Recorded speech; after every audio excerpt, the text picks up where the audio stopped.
श्री उमा संहिता 7वां अध्याय नरक वर्णन। सनत कुमार जी ने महामुनि वेद व्यास से कहा, हे महामुने, इस संसार में पाप करने वाले सभी मनुष्यों को यमलोक जाकर अपने पापों का फल अवश्य भोगना पड़ता है। पुण्यात्मा जीव उत्तर दिशा के मार्ग से यमलोक जाते हैं, जबकि पापी मनुष्यों को दक्षिण दिशा की ओर से यमपुरी जाना पड़ता है। विवस्वत नगर और यमपुरी के बीच की दूरी 86,000 योजन की है। धर्मात्मा मनुष्य जो दयालु प्रवृत्ति के हैं सुगम मार्ग से पहुंच जाते हैं, जबकि पापियों को बड़े कठिन मार्ग से जाना पड़ता है।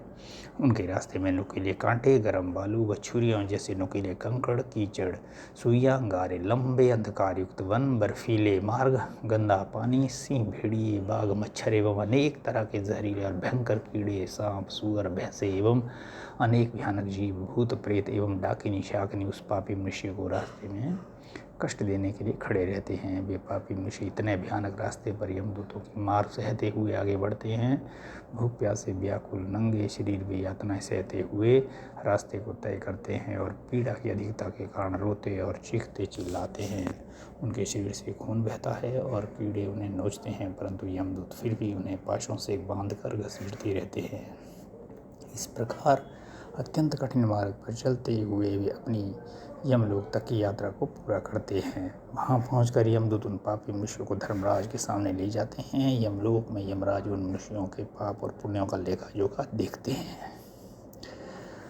पुण्यात्माओं को यमराज प्रसन्नता पूर्वक उत्तम विमान में बिठाकर सादर स्वर्ग लोक भेज देते हैं, परंतु यदि उन्होंने कुछ भी पाप किए होते हैं तो उन्हें उनका दंड अवश्य भोगना पड़ता है तथा अपने पापों को भोगने के पश्चात उन्हें यमदूत द्वारा स्वर्ग भेज दिया जाता है। परंतु ऐसे मनुष्य जो सदा ही पाप कर्मों में संलिप्त रहते हैं को यमराज का बड़ा भयानक रूप देखने को मिलता है। यमराज भयंकर दाढ़ों वाले, विकराल भौहों वाले, अनेक भयानक अस्त्र शस्त्र धारण किए हुए हैं।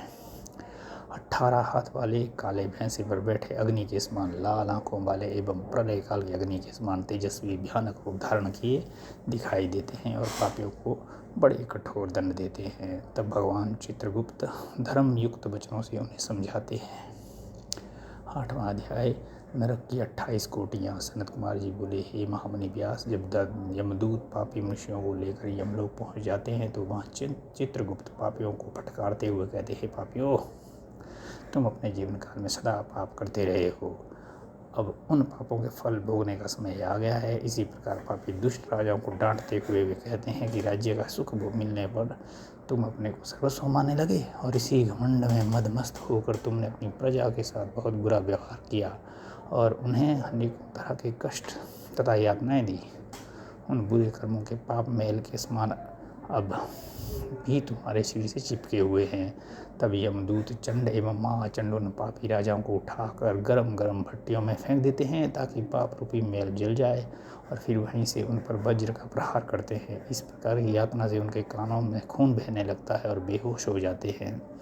तब वायु का स्पर्श कराकर उन्हें पुनः होश में लाया जाता। तत्पश्चात उन्हें नरक रूपी समुद्र में डाल दिया जाता है। पृथ्वी के नीचे नरक की 7 कोटियाँ हैं जो कि घोर अंधकार में स्थित हैं। इन सब की 28 कोटियाँ हैं।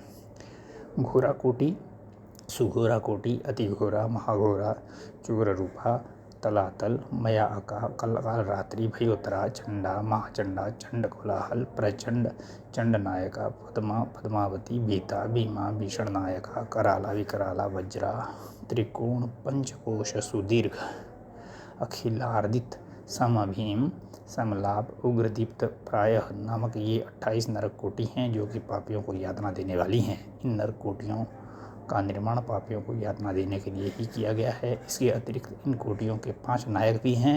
यही 100 रौरव प्राक एवं 140 महानरकों की महानरक मंडल कहा जाता है।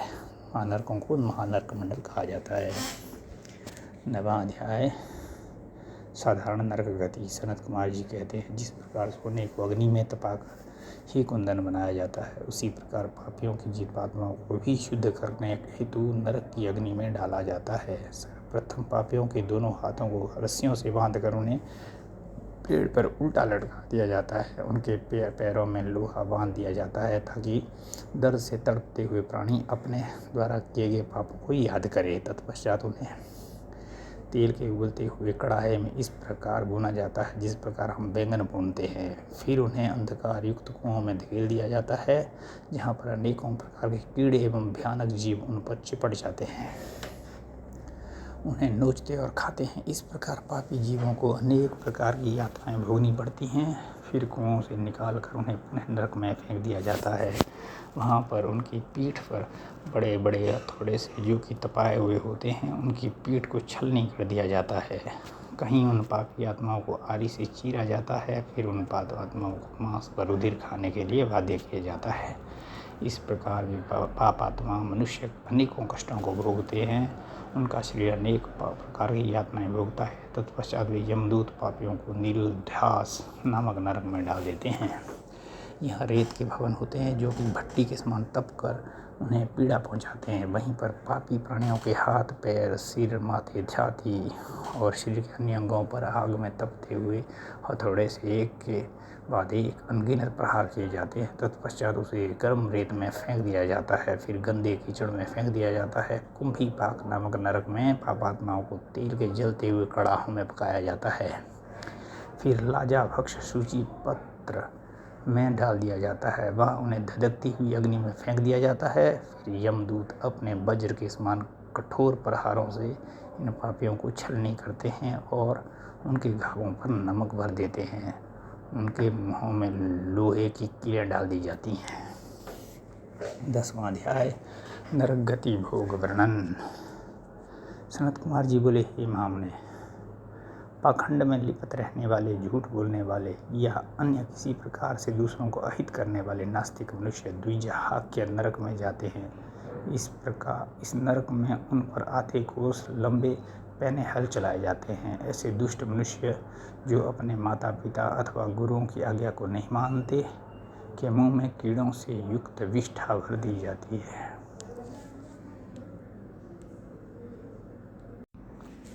जो पापी मनुष्य शिवालय, बगीचे, बावड़ी, तालाब, कुआं या ब्राह्मणों के रहने के स्थान को नष्ट करते हैं, ऐसे प्राणियों को कुल्हों में पेला जाता है।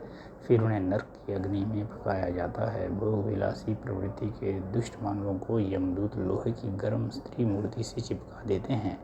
महात्माओं की निंदा करने वाले पापियों के कानों में लोहा, तांबा व सीसा और पीतल गलाकर भर दिया जाता है। जो पापी कामी पूरी नज़र से नारी को देखते हैं, उनकी आंखों में सुई और गर्म राख भर दी जाती है। जो पापी महात्माओं के दिए गए धर्म संबंधित उपदेशों की अवमानना करते हैं और धर्मशास्त्र की निंदा करते हैं, उनकी छाती, कंठ, जीभ, होंठ, नाक और सिर में 3 नोकों वाली कीलें ठोक दी जाती हैं और उन पर मुद्गरों से चोट की जाती है। दूसरों का धन चुराने वाले, पूजन सामग्री को पैर लगाने वाले दुष्ट मनुष्यों को अनेक प्रकार की यातनाएं भोगने के लिए दी जाती है। जो पापी धनी होते हुए भी दान नहीं करते और घर आए भिखारी को खाली लौटा देते हैं, ऐसे पुरुषों को घोर यातनाएं सहनी पड़ती है। जो सत्पुरुष भगवान शिव का पूजन करके विधि विधान से उनका हवन करने के पश्चात शिव मंत्र को जाप करके यम मार्ग को रोकने वाले श्याम एवं शबल नामक श्वानों एवं पश्चिम, वायव्य, दक्षिण और नैऋत्य दिशा में रहने वाले पुण्य कर्मों वाले गौओं को बलि देते हैं, उन मनुष्यों को कभी यमराज का दर्शन नहीं करना पड़ता है। 4 हाथ लंबा मंडप बनाकर उसके ईशान में धनवंतरी, पूर्व में इंद्र, पश्चिम में सुदक्षोम और दक्षिण में यम एवं पितरों के लिए बलि देनी चाहिए। तत्पश्चात कुत्तों एवं पक्षियों के लिए अन्न डालें। स्वाहाकार, स्वधाकार, वष्टकार एवं हंतकार धर्ममयी गाय के 4 स्तन हैं, इसलिए गौ सेवा को आवश्यक माना जाता है और इसीलिए हम गौ माता की पूजा करते हैं। ऐसा न करने वाले पापी मनुष्यों की अवश्य ही दुर्गति होती है और वे नरक को भोगते हैं तथा अनेक दुखों का सामना करते हैं। 11वां अध्याय अन्नदान महिमा। व्यास जी बोले, प्रभु, पापी मनुष्यों को अनेक दुख भोगते हुए यमलोक का रास्ता तय करना पड़ता है। क्या ऐसा कोई उपाय है जिससे यम मार्ग की यात्रा सुखपूर्वक पूरी की जा सके? व्यास जी के प्रश्न को सुनकर सनत कुमार जी बोले, हे महामुने, ऐसे जीव बिना कष्टों के सीधे यमलोक पहुंच जाते हैं, जो दयालु होते हैं और सदा धर्म के मार्ग पर चलते हुए सदैव दूसरों की सहायता हेतु कार्य करते हैं। जो सत्पुरुष ब्राह्मणों को खड़ाऊं या जूते पहनाते हैं, वे घोड़े पर यमपुरी पहुँचते हैं। इसी प्रकार छाता और बिस्तर दान करने वाले आराम से आसन पर बैठकर पेड़ पौधे लगाने वाले वृक्षों की छाया में यमपुरी पहुँचते हैं। जो मनुष्य फूलों की वाटिका लगाते हैं उन्हें ले जाने हेतु पुष्प विमान आता है। साधु संतों के लिए मकान बनवाने वाले मनुष्यों को सुंदर भवन विश्राम करने के लिए मिलते हैं। इसी प्रकार माता पिता ब्राह्मण और गुरुओं की सेवा करने वाले पुरुषों का आदर होता है। अन्न और जल का दान करने वाले मनुष्यों को यमपुरी के रास्ते में अन्न जल की कोई कमी नहीं होती। ब्राह्मणों के चरण दबाने वाले मनुष्य आराम पूर्वक घोड़े पर सवार होकर यमलोक जाते हैं। संसार में अन्न का दान सबसे अच्छा माना जाता है, क्योंकि अन्न खाकर ही जीव का शरीर पुष्ट होता है। उस शरीर से धर्म पुष्ट होता है और शरीर ही धर्म अर्थ काम का मोक्ष देने वाला उत्तम साधन है। इसलिए मनुष्य को अन्न का दान अवश्य ही करना चाहिए। अपने घर पर पधारे अतिथियों का उचित आदर सत्कार अवश्य करना चाहिए और द्वार पर आए गरीब भूखे भिखारियों को खाली हाथ नहीं लौटाना चाहिए। दान करने वाले सज्जन स्वर्ग में निवास करते हुए अनेकों सुखों को भोगते हैं व आनंद का अनुभव करते हैं। 12वां अध्याय जलदान एवं तप की महिमा। सनत कुमार जी कहते हैं, हे मुनि व्यास, इस संसार में सभी प्राणियों को जीवन देने वाला जल है। जो मनुष्य पीने के जल के लिए कुएं खोदता है उनका आधा पाप नष्ट हो जाता है। तालाब बनवाने वाले पुरुषों को कभी भी दुखों का सामना नहीं करना पड़ता। देव दानव गंधर्व नाग और चर अचर सभी जीव जल पर ही आश्रित होते हैं। जिस तालाब में बरसात का जल भर जाता है उसे बनाने वाले को अग्निहोत्र का फल मिलता है। सर्दियों में जो तालाब जल से भर जाता है उसे बनाने वाले को 1000 गोदान का पुण्य प्राप्त होता है। इसी प्रकार हेमंत और शिशिर ऋतु में भरे तालाब के निर्माण करने वाले को अश्वमेध यज्ञ का फल मिलता है। इसलिए तालाब खुदवाना पुण्यदायक और कल्याणदायक माना जाता है। इसी प्रकार मार्ग में वृक्ष और बगीचे लगाने वाले प्राणियों के पूरे वंश का उद्धार हो जाता है। फल फूल वाले वृक्ष बहुत उत्तम होते हैं। फूलों से देवता, फलों से पितृगण एवं उनकी छाया से वहाँ से आने जाने वाले राहगीरों को राहत मिलती है। ये वृक्ष सर्प, किन्नर, राक्षस, देव, मनुष्यों को सुख देने वाले होते हैं। इस संसार में सत्य को सबसे उत्तम कहा गया है। यही सत्य ब्रह्म, तप, यज्ञ, शास्त्र, चेतन, धैर्य, देवता, ऋषि, पितरों का पूजन, जल, विद्यादान, ब्रह्मचर्य, परम पद सभी सत्य रूप हैं। सत्यभाषी मनुष्य तपस्वी, सत्य धर्म का अनुसरण करने वाला सिद्ध पुरुष होता है। वह विमान में बैठकर स्वर्ग जाता है। सदैव सत्य बोलना ही फल देने वाला है। तपस्या द्वारा स्वर्ग, यश, मुक्ति, कामना, ज्ञान, विज्ञान, संपत्ति, सौभाग्य, रूप और इनके अधिक पदार्थ होते हैं। साथ ही मन की सभी कामनाएं अवश्य पूरी होती हैं। तपस्या के बगैर किसी भी मनुष्य अथवा जीव को भगवान शिव के परम धाम की प्राप्ति नहीं हो सकती। शुद्ध हृदय से त्रिलोकीनाथ भक्त वत्सल देवादिदेव महादेव की तपस्या करने से ब्रह्म हत्या जैसे महापाप से भी मुक्ति मिल जाती है। तपस्या ही सारे संसार को सुख और शांति प्रदान करने वाली है। इसलिए सुखों की इच्छा करने वाले एवं भोग और मोक्ष चाहने वाले मनुष्यों को तप अवश्य करना चाहिए। 13वां अध्याय पुराण महत्म्य। सनत कुमार जी बोले, हे महामुने, जो ब्राह्मण वेद शास्त्रों को पढ़कर दूसरे मनुष्यों को सुनाते हैं उन्हें इस पुण्य का फल अवश्य मिलता है। नरक की यातनाओं के विषय में बताकर जीवों को सचेतित करने वाले पुराण के ज्ञाता और धर्मोपदेशकों को श्रेष्ठ गुरु माना जाता है। वे अपने असीम ज्ञान द्वारा जगत का कल्याण करते हैं।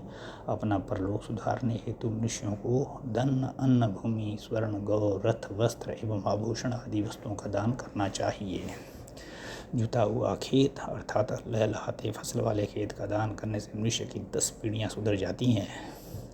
वह मनुष्य सभी सुखों को भोगकर अंत में विमान पर सवार होकर सीधे स्वर्ग लोक जाता है। अपने घर में अथवा शिवालय या मंदिर में भगवान शिव, विष्णु और सूर्य पुराण का पाठ करने वाले उत्तम पुरुष को राजसूय यज्ञ व अश्वमेध यज्ञ का फल मिलता है। वे सूर्य लोक होते हुए ब्रह्म लोक में जाते हैं। देवताओं के मंदिरों में पुराणों की अमृतमय कथा कराने वाले सत्पुरुषों को अश्वमेध यज्ञ का फल मिलता है। इस संसार में मुक्ति प्राप्त करने की इच्छा रखने वाले मनुष्यों को श्रद्धापूर्वक भक्ति भाव से शिव पुराण की परम पवित्र कथा अवश्य पढ़नी अथवा सुननी चाहिए।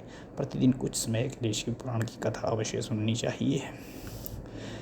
इस संसार में अपने कर्मों के बंधनों से मुक्त होने के लिए शिव पुराण का ज्ञान अवश्य प्राप्त करना चाहिए। निरंतर योग शास्त्रों का अध्ययन करने अथवा पुराणों का श्रवण करने से समस्त पापों का नाश होता है एवं धर्म की वृद्धि होती है।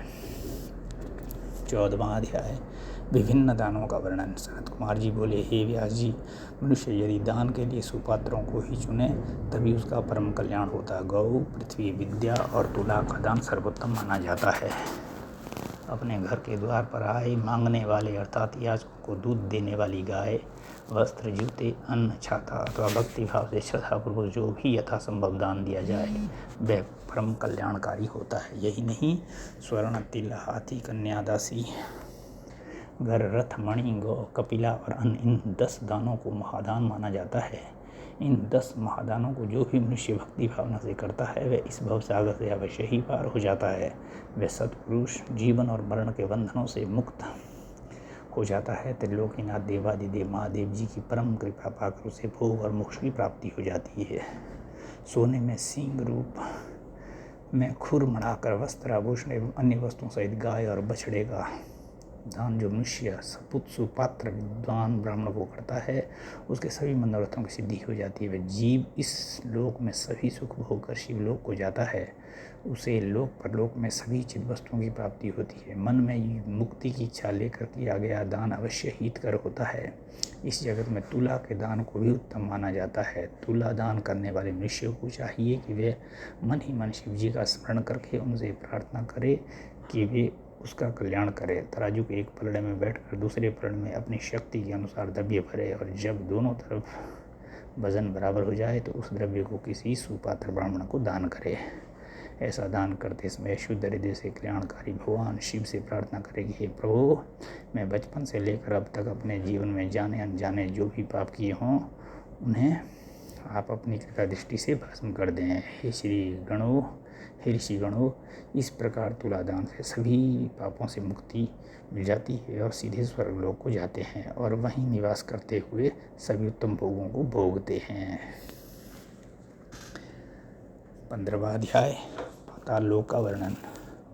सनत कुमार जी बोले, हे व्यास जी, अब मैं आपको ब्रह्मांड के विषय में बताता हूँ। ये ब्रह्मांड जल के बीच में स्थित है और त्रिलोकीनाथ भगवान शिव के अंश शेषनाग ने इसे अपने फन पर धारण कर रखा है एवं श्री हरि विष्णु इसका पालन करते हैं। सभी देवता और ऋषि मुनि साधु संत ऋषि सृष्टि के कल्याण हेतु शेषनाग का प्रतिदिन पूजन करते हैं। इन्हीं शेषनाग को अनंत नाम से भी जाना जाता है। आप अनेकों गुणों से संपन्न हैं और आपकी कीर्ति का गुणगान सभी देवताओं सहित सारे ग्रह और नक्षत्र भी निरंतर करते हैं। नाग कन्याएं सदैव आपकी पूजा और आराधना करती रहती हैं। इन्हीं के संकर्षण रूप रुद्रदेव हैं। शेषनाग के बल और स्वरूप को स्वयं देवता भी भली भांति नहीं जानते तो फिर साधारण पुरुष भला कैसे जान सकता है। पृथ्वी के निचले भाग में अतल, वितल, सुतल, रसातल, तलातल, पाताल आदि कुल 7 लोक हैं जो कि 10-10 हज़ार योजन लंबे और चौड़े तथा 20-20 हज़ार योजन ऊंचे हैं। इन सब की रत्न स्वर्ण की पृथ्वी एवं आंगन हैं। इसी स्थान पर दैत्य महानाग रहते हैं। सूर्य द्वारा उपलब्ध कराई जाने वाली धूप तथा प्रकाश, चंद्रमा की शीतलता एवं चांदनी सिर्फ पृथ्वी लोक को आलोकित करती है। यहीं पर सर्दी, गर्मी और वर्षा नामक अनेक ऋतुएं होती हैं। इस प्रकार पाताल लोक में सभी प्रकार के सुख विद्यमान हैं जो कि जीवों की सभी आवश्यकताओं को पूरा करने में पूर्णतः सक्षम हैं। धरा में जल के अनगिनत स्रोत हैं जो कि अपने स्वच्छ और निर्मल जल से जीवों की प्यास बुझाते हैं। भंवरे यहाँ पर सदा गुंजार करते रहते हैं। यहाँ पर अनेक सुंदर अप्सराएं नृत्य करती हैं और गाना गाती हैं। पाताल लोक में अनेक प्रकार के वैभव और विलास उपलब्ध हैं और यहाँ पर अनेक सिद्ध मनुष्य, दानव और नाग अपने द्वारा की गई तपस्या के उत्तम फल भोगते हैं। 16वां अध्याय शिव स्मरण द्वारा नरकों से मुक्ति। सनत कुमार जी बोले, हे महामुने, इन्हीं लोकों में सबसे ऊंचे हिस्से में रौरव, शंकर, शूकर, महाज्वाला, तप्त कुंडल, लवण, बैतरणी नदी, कृमि, भोज, कठिन, असीपत्र वन, बालाभक्ष्य, दारुण, संदेश, कालसूत्र, महारौरव, शालमली आदि नाम के बड़े ही दुखदायी और कष्टदायक नरक हैं। इन नरकों में आकर पापी मनुष्य की आत्मा अनेक यातनाएं भोगती है। जो ब्राह्मण असत्य के मार्ग पर चलता है उसे रौरव नरक अवश्य भोगना पड़ता है। चोरी करने वाला, दूसरे को धोखा देने वाला, शराब पीने वाला, गुरु की हत्या करने वाला पापी कुंभी नरक में जाता है। बहन, कन्या, माता, गाय व स्त्री को बेचने वाला, व्यभिचार खाने वाला पापी तपते लोह नरक के वासी होते हैं। गाय की हत्या करने वाले, देवता और पितरों से बैर रखने वाले मनुष्य कृमि भक्ष नरक को भोगते हैं। इस नरक में उन्हें कीड़े खाते हैं। पितरों और ब्राह्मणों को भोजन न देने वालों को लाल भक्ष नरक को भोगना पड़ता है। नीच व पापियों का साथ करने वाले, अभक्ष्य वस्तु खाने वाले एवं बिना घी के हवन करने वाले रुधिरोध नरक में जाते हैं। युवावस्था में मर्यादाओं को तोड़ने वाले, शराब व अन्य नशा करने वाले, स्त्रियों की कमाई खाने वाले, नित्य कर्म कृत्य नरक में जाते हैं। वृक्षों को कारण काटने वाले अस्सी पत्र नरक में, मृगों का शिकार करने वाले ज्वाला नरक में जाते हैं। दूसरों के घर में आग लगाने वाले स्वपाक नरक में तथा अपनी संतान को पढ़ाई से वंचित रखने वाले स्वभोजन नरक में अपने पापों को भोगते हैं। मनुष्यों को अपने शरीर एवं वाणी द्वारा किए गए पापों का प्रायश्चित अवश्य करना पड़ता है। बड़े से बड़े पापों का प्रायश्चित त्रिलोकीनाथ भगवान शिव का स्मरण करके किया जा सकता है। पाप, पुण्य, स्वर्ग, नरक ये सब कारण हैं। असल में सुख दुख सब मन की कल्पनाएं हैं। परम ब्रह्म को पहचान कर उसका पूजन करना ही ज्ञान का सार है। 17वां अध्याय जम्बू द्वीप वर्ष का वर्णन। सनत कुमार जी बोले, हे व्यास जी, अब मैं आपको भूमंडल के 7 द्वीपों के विषय में बताता हूँ। जम्बू, प्लक्षु, शालमली, कुश, क्रौंच, शाक, पुष्कर ये 7 महाद्वीप हैं। इन द्वीपों के चारों ओर 7 समुद्र हैं। ये 7 समुद्र जल, ईख, क्षीर, केसर, मद्य, घी, दूध और दही से भरे हैं। इन द्वीपों के बीच में सुमेरु पर्वत है। सुमेरु के दक्षिण में निषद, हिमाचल, हेमकूट पर्वत हैं। दक्षिण में हरि, उत्तर में रम्यक हैं।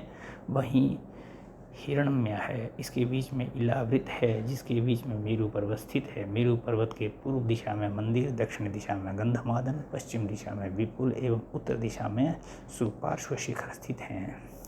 इनके ऊपर कदम्ब, जामुन, पीपल आदि वृक्ष हमेशा ही पाए जाते हैं। जम्बू द्वीप में जामुन के पेड़ों से बड़े बड़े फल गिरते हैं। इसके फलों का रस धारा के रूप में बहता हुआ जम्बू नदी के नाम से जाना जाता है। मेरु के पूर्व में भद्राश्व, पश्चिम में केतुमार तथा इसके बीच में इलावृत है। पूर्व में चैत्ररथ, दक्षिण में गंधमादन, पश्चिम में विभ्राज्य, उत्तर में नंदनवन है। यहीं पर अरुणोद, महाभद्र, शीतोद और मानस नामक सरोवर हैं। मेरु पर्वत के पूर्व में कुरुंग, सीताजन, कुरराहा, मल्यवान आदि पर्वत हैं। दक्षिण में शिखर, चित्रकूट, पलंग, रुचक, निषद, कपिल नामक पर्वत हैं।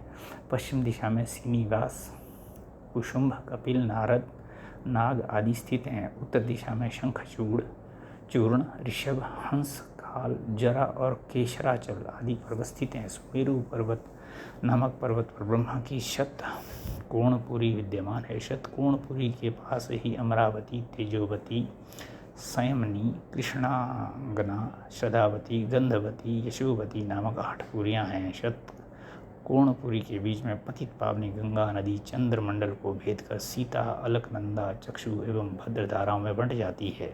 सीता पूर्व दिशा से, अलकनंदा दक्षिण से, चक्षु पश्चिम से तथा भद्रा उत्तर दिशा में बहती हुई महासागर में गिरती है। सुनील, माल्यवान, निषद, गंधमादन आदि पर्वत सुमेरु पर्वत के चारों ओर खिली हुई कलियों के समान है। इसी प्रकार केतुमाल, भद्राश्व, कुश्व, मर्यादा, लोक पदम भारत के चारों ओर पत्तों की तरह खड़े हैं। देवकोट पर्वत पर केवल धर्मात्मा पुरुष ही रह सकते हैं। वहाँ पापी मनुष्य नहीं जा सकते। यहाँ पर रोग, कष्ट, शोक नहीं सताते और वे 12,000 वर्ष की आयु पाते हैं। 18वां अध्याय 7 द्वीपों का वर्णन। व्यास जी बोले, हे ब्रह्मपुत्र संत कुमार जी, अब आप हमें 7 द्वीपों के विषय में बताइए। सुनकर संत कुमार जी बोले, हे व्यास जी, मैं आपको 7 द्वीपों के बारे में बताता हूँ। जम्बू द्वीप हिमालय के दक्षिण समुद्र से उत्तर की ओर फैला 9,000 योजन जम्बू द्वीप है। ये कर्म भूमि भी कहलाता है। यहीं पर मनुष्यों को अपने द्वारा किए गए अच्छे और बुरे कर्मों का फल भोगना पड़ता है। इंद्रद्युम्न, कसेरु, ताम्रवर्ण, गमस्तिमान, नाग द्वीप, सौम्य, गंधर्व, वारुण व भारत खंड हैं। इसके दक्षिण में ऋषि मुनि निवास करते हैं। जम्बू द्वीप के बीच में क्षत्रिय, ब्राह्मण, वैश्य एवं शूद्रों का निवास है। यहीं पर मलय, महेंद्र, सह्य, सुदामा, ऋक्ष, विंध्याचल और पारियात्र 7 विशाल पर्वत हैं। पारियात्र पर्वत पर वेद स्मृति एवं पुराण प्रकट हुए। ये सभी सदग्रंथ पापों का नाश करने वाले हैं। ऋक्ष द्वीप। ऋक्ष पर्वत का विशाल क्षेत्र ऋक्ष द्वीप के नाम से जाना जाता है। इसी स्थान से समस्त पापों को नाश करने वाली गोदावरी, भीमरथी, ताप्ती व अन्य नदियाँ बहती हैं। कृष्णा, वेणी नदियाँ सह्य पर्वत से कृतमाला और ताम्रवर्णी मलयाचल पर्वत से बहती है। महेंद्र पर्वत से त्रिमाया, ऋषिकुल्य और कुमारी नदियाँ बहती हैं।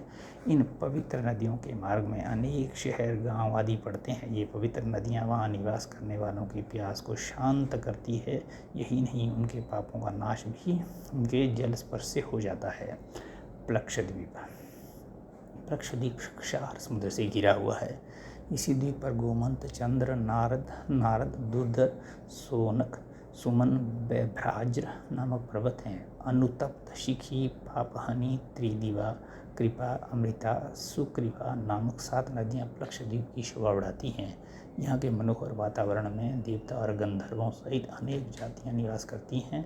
इस द्वीप में निवास करने वाले प्राणियों की रक्षा के लिए देवादिदेव महादेव का ब्रह्मा और विष्णु भी पूजन किया करते हैं। शलमली द्वीप। शलमली द्वीप के बीचों बीच सेमल का एक विशाल वृक्ष है। यहाँ पर श्वेत, हरित, जीमुत, रोहित, वैकल, मानस, सुप्रभु नामक वृक्ष हैं। इसी द्वीप पर शुक्ला, रक्ता, हिरण्या, चंद्रा, शुभ्रा, विमोचना, निवृता नामक की सुंदर नदियाँ बहती हैं।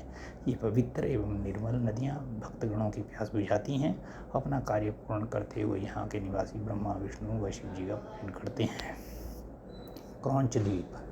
क्रौंच द्वीप घृतोद समुद्र से बाहर दही से घिरा है। विशाल क्षेत्रों में फैला द्वीप है। यहाँ पर क्रौंच, वामन, अंशकारक, दिवावृत्ति, मन, पुंडरीक, दुंदुभि आदि पर्वत एवं गौरी, कुमुदती, संध्या, मनोजवा, शांति, पुंडरीक नामक अनेक बड़ी नदियाँ स्थित हैं।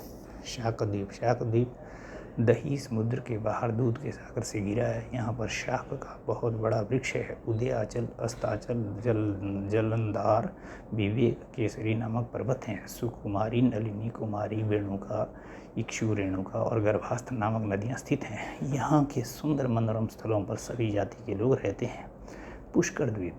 क्षीर समुद्र से बाहर जाने का जो क्षेत्र मधुर जल से घिरा है वह पुष्कर द्वीप कहलाता है। यहीं पर मानस पर्वत स्थित है। यहाँ निवास करने वाले मनुष्य सभी प्रकार के रोगों से दूर रहते हैं। वे लंबी आयु वाले होते हैं और आनंदपूर्वक निवास करते हैं। पुष्कर द्वीप के महावीत खंड में ब्रह्मा जी का निवास माना जाता है और यहाँ रहने वाले देवता और दानव उनको पूजते हैं। इस प्रकार मनुष्यों के निवास करने हेतु पृथ्वी पर 7 लोक स्थित हैं, जिन्हें 7 द्वीपों के नाम से जाना जाता है। ओम नमः शिवाय।